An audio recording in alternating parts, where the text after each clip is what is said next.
Hi, everyone. Welcome to Sports and Shorts of Sorts, episode 23. Let's hop right into our episode number, jersey number connections. Okay, when you think number 23, well, only one person should come to mind: Michael Jordan. Crisp number 23 with the Chicago Bulls has inspired so many athletes around the world to wear number 23. MJ is a lot of times associated with the best, so why wouldn't you want that number? His airness has won 6 NBA titles, Finals MVP for each one, like 5-time MVP of the league, 3-time MVP of the All Star game. He won the scoring title 10 times. He go along with 9 times on the NBA All Defensive Team, which is crazy.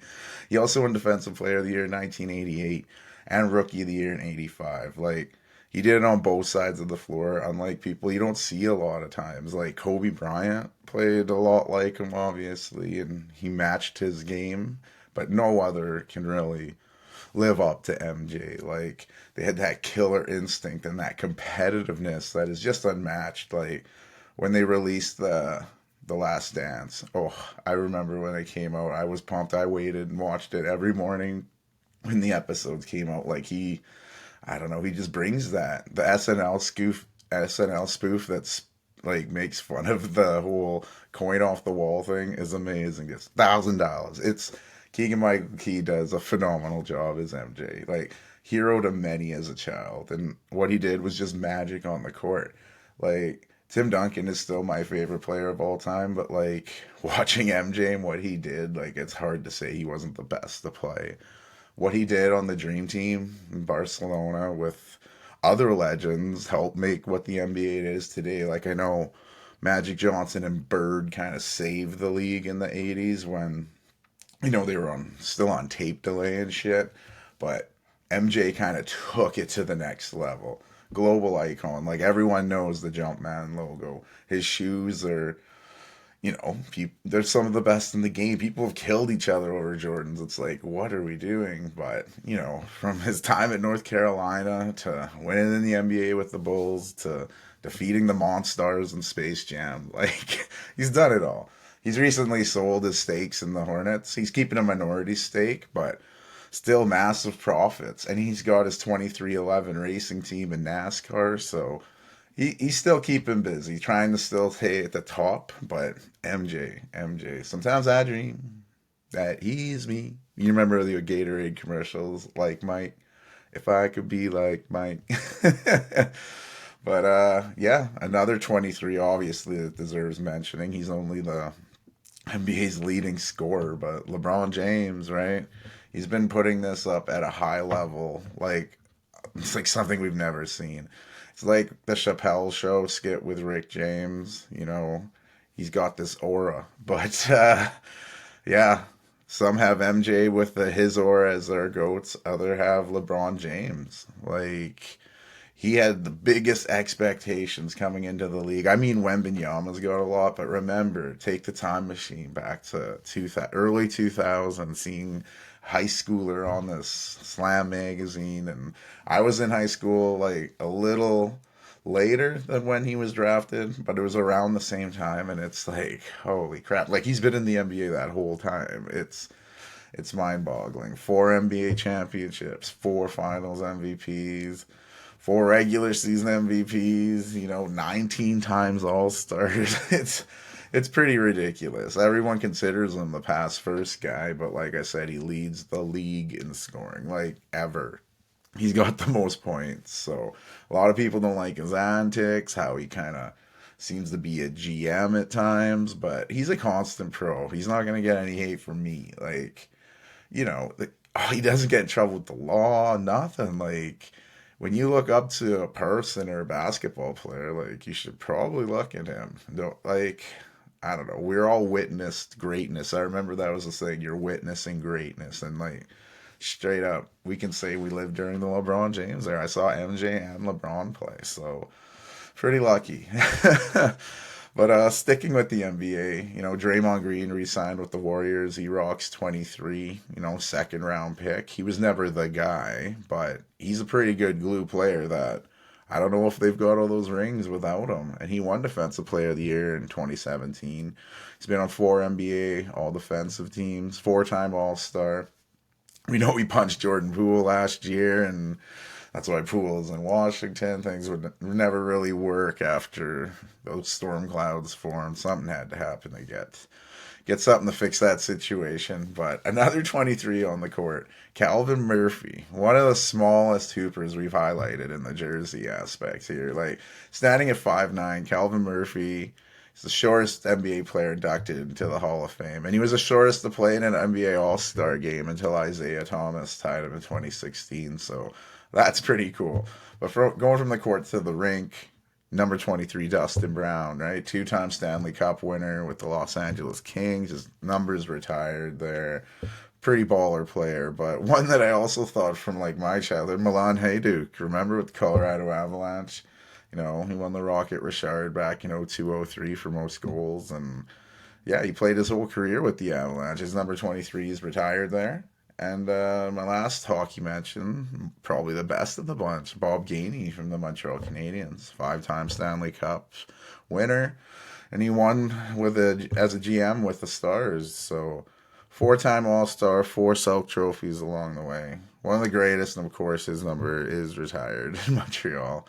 But shifting to the diamond real quick, there were a few good 23s I thought I'd mention. First one, Don Mattingly, 6-time All-Star, AL MVP in 85, 9 gold gloves, so he's pretty good defensively. His number's retired by the Yankees, which is pretty something with their storied franchise.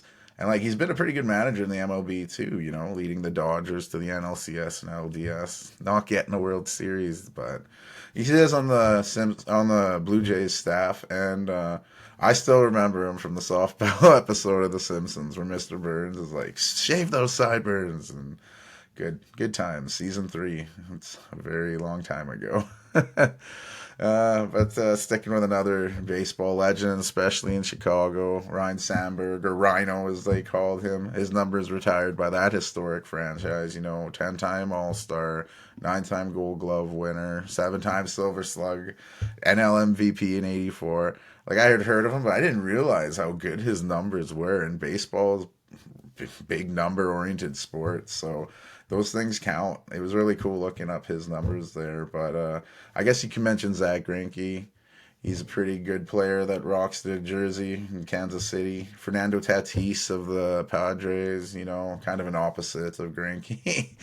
But yeah, he should be putting up big numbers. The Padres have been a disappointment this year, but yeah, Tatis is a pretty good player. When he's rolling, he's doing pretty good. I know there was that PED suspension, so that's going to have a lot of people saying, "Oh, how good is he?" But it sounded like there was kind of a mix-up. I don't know.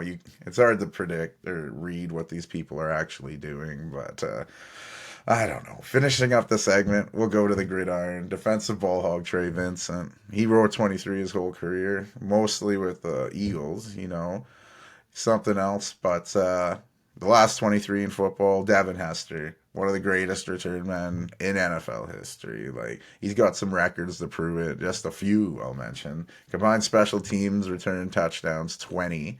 Most kickoff and punt return touchdowns, 19. And most punt returns, 14. Most punt returns in a season, 4. And he's got the fastest touchdown in Super Bowl history at 14 seconds. Like, really something else. I know they're trying to get rid of the kickoff return in the NFL because it is one of the most dangerous plays in the game. You have collisions at full speed, but I'm hoping they can still keep a way where you can have a return the guy because it is pretty exciting. So yeah, we'll see what happens with that. But that's the jerseys. Let's jump into the sports of the week. Women's World Cup is getting near the nitty gritty. From the last podcast, we had a few games to wrap up, and Colombia beat Jamaica, France beat Morocco, and that set our quarterfinals. And there was some feisty matchups. The Dutch players were talking shit, saying, the U.S. shouldn't talk all this game until they're in the final, only to have them lose to Spain. The U.S. is already clapping back, which is fair, but Spain surprised them with that 2-1 victory, and 111th minute, the 19-year-old I can always mess her name up. I tried to practice it, but Paralulo, I already messed it up. It was the latest winning goal in World Cup history. 111th minute by a 19-year-old to send your team on. Like, wow. And like another quarterfinal that could have been a final was Sweden and Japan. Sweden went ahead 2-0, and Japan like suddenly woke up and put the pressure on, got a goal late to make it interesting. You're like, what is going to happen? But Sweden held on. And then like co-host Australia went to penalties with France, who with the US out thought, hey, maybe we could win this thing, and went to penalties. You had a huge Australian crowd there, and it must have helped. They upset France and they advanced to the semis. And then the final quarterfinal of the group was between England and Colombia, and the Colombians put some worry into England going ahead 1-0. But England did equalize before half and took the lead in the second to take the 2-1 victory. So where that leaves us is early Tuesday morning our time. Like I'm talking 1, 2 o'clock probably. You got Spain and Sweden fighting off. And then the following day, you have Australia and England. That should be pretty good. You have England, and we all know the history where they sent their convicts to Australia, right? That's how it all started. So we should see what happens with those games. And Lauren James will still be missing that match because she'll be getting her second game of the suspension. But if England do advance, she will return. She was suspended for that red card she got for stomping on the Nigerian player. Not a good look. And a few signings in the footy world. West Ham, my team, I have to mention them. Everyone's like, who gives a shit about West Ham? But I will always talk West Ham. We got James Ward-Prowse from Southampton. That's a huge sign up. One of the best free kick takers in England, in probably all of Europe, really. And we got Harry Maguire. I don't know how that's going to be from Man U. He's been up and down. He's down right now, so hopefully he's going to trend up when he comes our way. And our biggest signing, I think, of the year coming from Ajax, Mexican midfielder Edson Alvarez. He's joining us, helping us fill that hole. Declan Rice leaving. But obviously the biggest signing, and then why I'm wearing this Bayern Munich jersey, is because Harry Kane, the English talisman, who is lighting it up and had Alan Shearer's goal record for most goals in the Premier League within view. And he's leaving. He's going going to the Bundesliga to play with Bayern Munich. Massive amount given to Tottenham. It was up to him if he wanted to go or not. And he said, yeah. He said it wasn't about money. It's about silverware. He wants trophies, and at Tottenham, he just wasn't getting them. Like, they're not even in Champions League, Europa. They're not in Europe, so no chance of that. And it's just wild because he's the first English captain to go abroad since David Beckham did it back in 2003 when he left Manchester United to go to Real Madrid.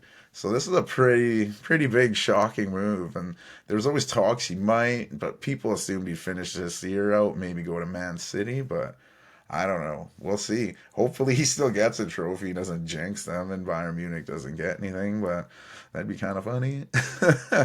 And then a huge signing, Neymar, just like Messi, he's getting out of PSG. He's leaving the French capital.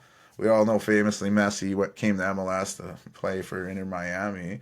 Neymar's taking the other route. He's going to the Middle East to play with Al Hilal in the Saudi Arabian League. So this Saudi side has agreed to pay almost £90 million to PSG for Neymar, and he will earn almost £130 million for a year. Just 1 year. It's a 2-year deal with the option for a third. Oh, geez, there's a bug on my face. Oh, my goodness. I guess the new camera picked that up pretty good. I got him, though. Anyway, there's a 2-year deal with an option for a third. But, wow, that's a huge signing. He's 31 years old. He's not washed up. People are like, oh, only washed up players. Like, they have a lot of good players in this league right now. I saw DAZN is covering it now.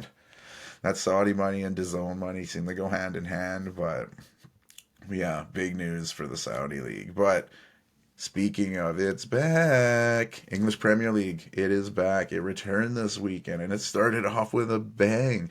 Man City throttled the championship winners, Burnley, who were newly promoted. They lost 3-0 to Man City. And Arsenal, they looked better all game against Forest, but they only squeaked out a 2-1 victory. Forest scored late to kind of make things interesting. Crystal Palace beat newly promoted Sheffield United 1-0. A lot of talk about Luton Town, first ever Premier League game. There, big excitement. Brighton burst that bubble, 4-1 smashing. Fulham went into Everton and snatched a second half goal to get a 1-0 victory. And Newcastle looks really good. I know they have tons of money coming in so they can get all these new players, but they looked amazing. They pummeled Aston Villa 5-1. Oof.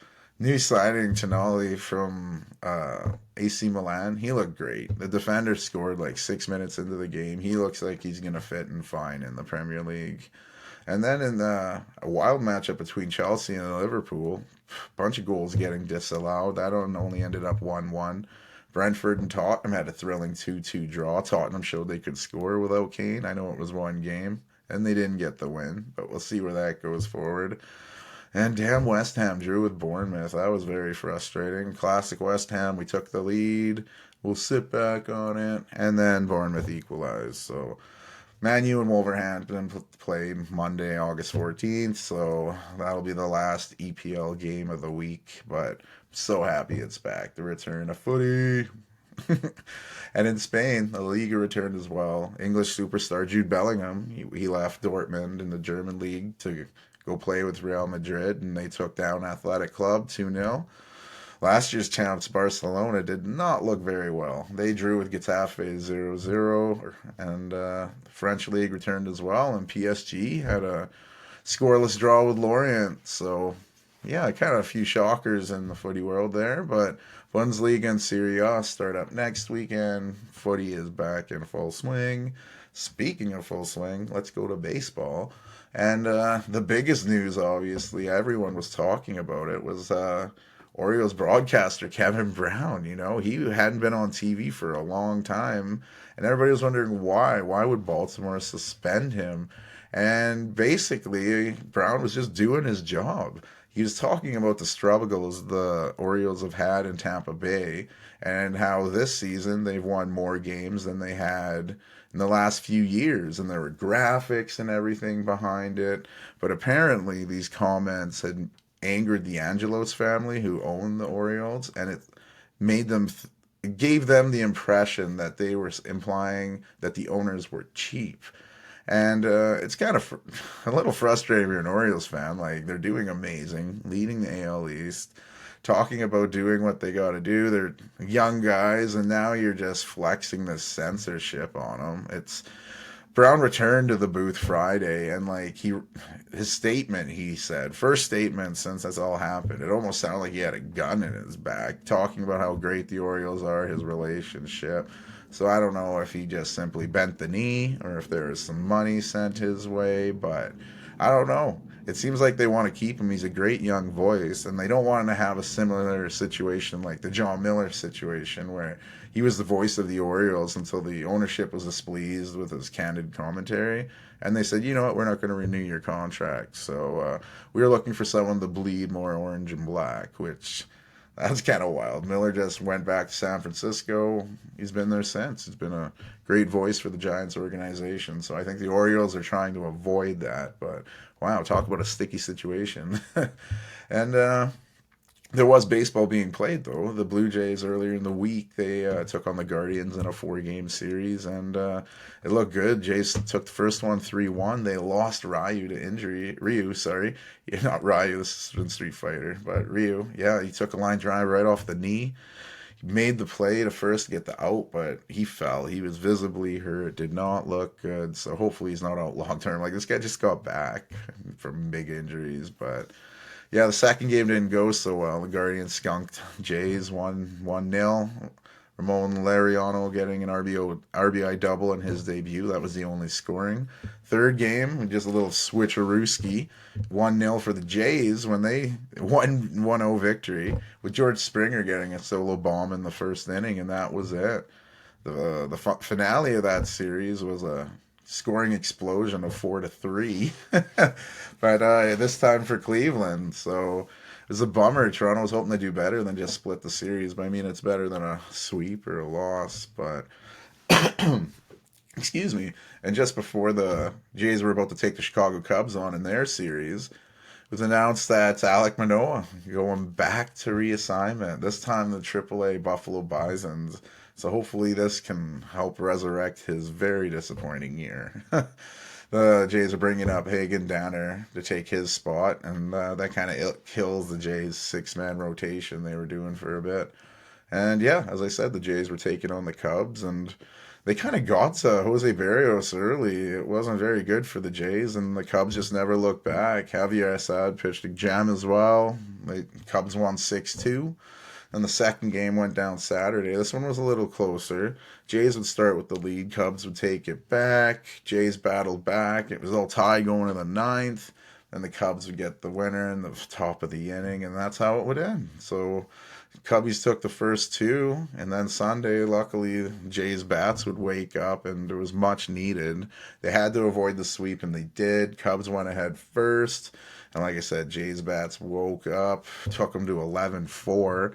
You know, it's not ideal to drop 2 out of 3, but the Cubs were, they're coming in kind of hot. So, I mean, it's better than a sweep. But the Jays keep the National League fun going as they host the Phillies before they head to Cincinnati to take on the Reds. So, pretty big games for them. But earlier in the week with MLB other J news, funny moment with J-Rod in the Mariners game when Tatis, who I was talking about earlier, smashed it. Looked like it was a home run. Rodriguez jumped up and he was walking like it looked like he didn't catch it. Tatis is doing his dance. And then Rodriguez just flashes the glove and the grin. Caught it, bitches. Yeah, so it was a pretty sweet robbery. You gotta love when people show that, and it's not an unwritten rule where you have to throw a ball at his head next. It's good to see that fun shit in baseball. It's helped me watch this year with the pitch clock. This is the most baseball I've watched in a year since, damn, I could remember. I imagine the podcast helps with that too. Not that I need an excuse to watch more sports, but here we are. And there was also Michael Lorenzen with the Phillies on Wednesday. Like, what a home debut for him. Rocking some sick Vans and 124 pitches. He got a no-hitter against the Nationals. Fourth of the MLB season and the first Philly pitcher to do so since Cole Hamels back in 2015.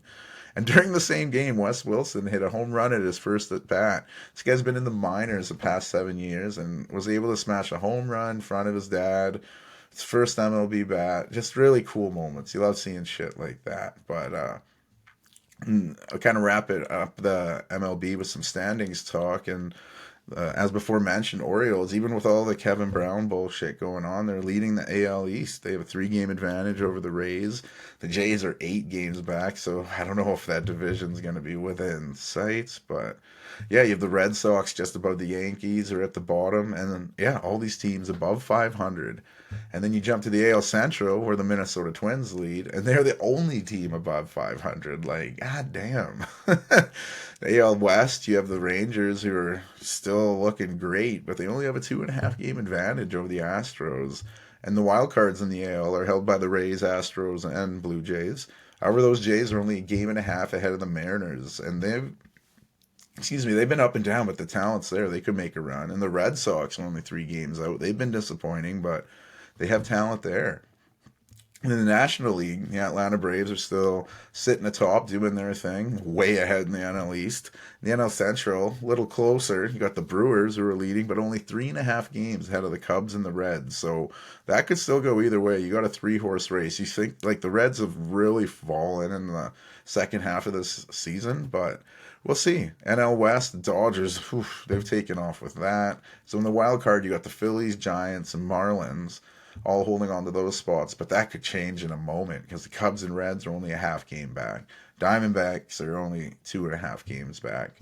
So that's why this Phillies-Jays series coming up is big for both teams. The Phillies need to try to hold grip of that wild card, and the Jays need to keep those teams below them from trying to steal it as well. So very big baseball games coming up. But we'll go to the hardwood talk, the Hall of Fame, and some good ones, some really good ones going in. And I've been catching up, like, there was some good stuff going on there, and Dwayne Wade brought his dad on stage for a real special moment.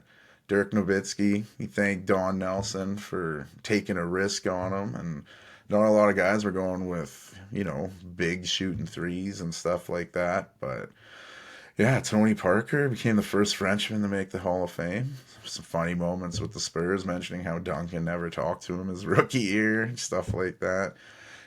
Spurs coach Greg Popovich preaching humility, and like he's still coaching. So the fact he's in there now really shows something. We knew he'd be in there at some point, but congrats to him. And sticking with the Spurs family, former assistant coach Becky Hammond, she thanked Popovich for going out of the line and hiring her to be a coach, not based on who she is, but what she is, And she was a stud in the WNBA as well, so she wasn't just a coach. And a lot of tears in the room as Pau Gasol, honored Kobe and Gigi Bryant. He's obviously great friends with that family, so a great induction class. Congrats to all of them. They never usually seek out to make the Hall of Fame, but when you do, it's always icing on the cake. But yeah, the WNBA, there was nothing really changed in their landscape. There were some good games, but three-headed beast kind of leading that league. You got the Las Vegas Aces with only their 3 losses.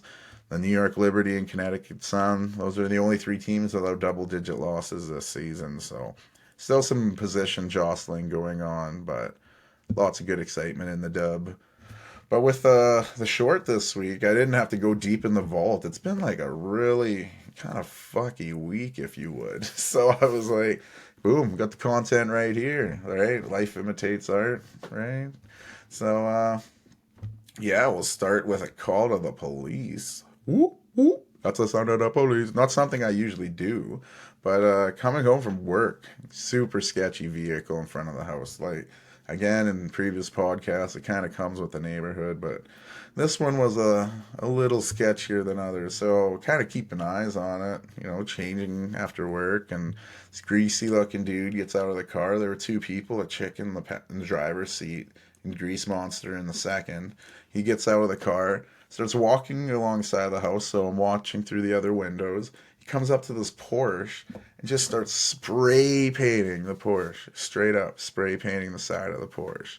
And I'm like, what? Start taking pictures with the phone. I look in the backyard. Wife's taking pictures. We're like, okay, we're getting this. He goes back to the car. And this jabroni just sits in there and they're just chilling. And I'm like, what? I'm like, fuck it. I've had the car hole tagged before. It sucks. So I'm like, I'm calling the cops. Call 911. I'm talking to dispatch, giving information.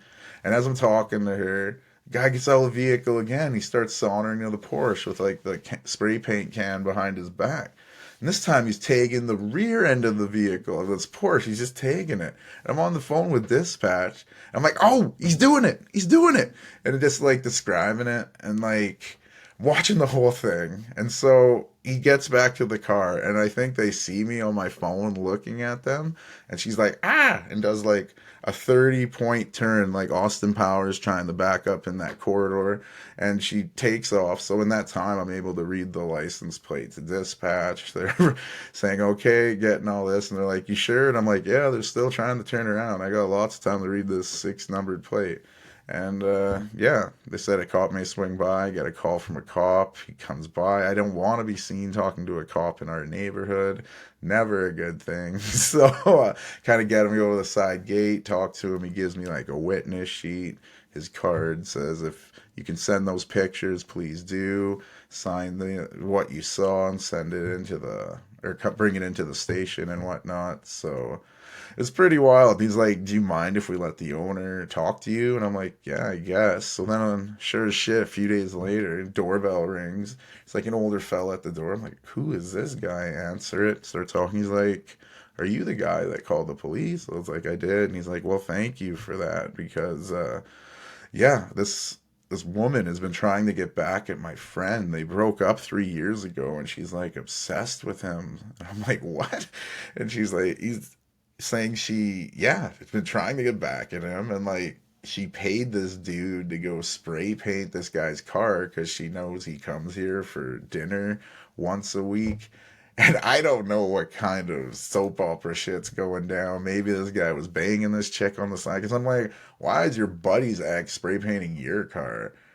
I don't know. Lovers quarrel. Shit got real. Cars got painted. Cops got called. Another day in Saskatoon. But yeah, that was something else. And then the other part of the week, this one was much more disgraceful. I was like, do I even want to put this on the air? This is not my happiest moment. But yeah, I was grabbing some pickup in a rougher neighborhood, which seems to be all of Saskatoon of late. But anywho, get out of the vehicle. Immediately, a guy approaches, like in a motorized scooter. He's like, "Hey, sir, sir," and I was like, "Hey, I'm sorry, I don't have cash," which I don't. I don't carry cash. So I just was like, "No, I'm good." Oh, there's that other fly. Sorry, but got him.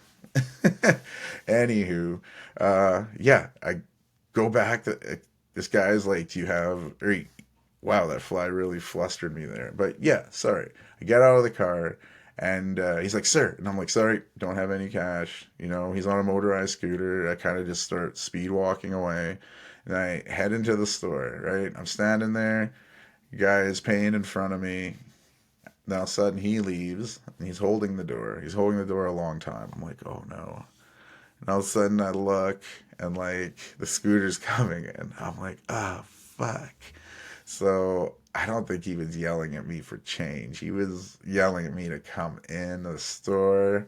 So I don't know. He's in there. I feel him looking at me. I'm just looking down. I'm staring at the ground like a zombie, not making any eye contact. But yeah, I felt like a real piece of shit. So don't just assume. Listen to someone before you fucking just do whatever.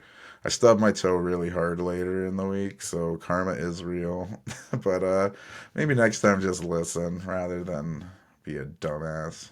But yeah, that was my shorts. This weekend was great. You know, I was out at the lake. Wasn't watching a lot of sports. I had no service. It was totally nice to relax there. And then, wrapped up the weekend with volleyball at Sports on Tap. Beautiful evening. You had the exhibition in the background. Really awesome. But yeah, and then I finished it off by catching up on highlights to be able to deliver the podcast. So, winning. Thanks for tuning in, everyone. Number 23 in the books. Awesome. Thanks again for coming along, guys. Appreciate it. Red City out.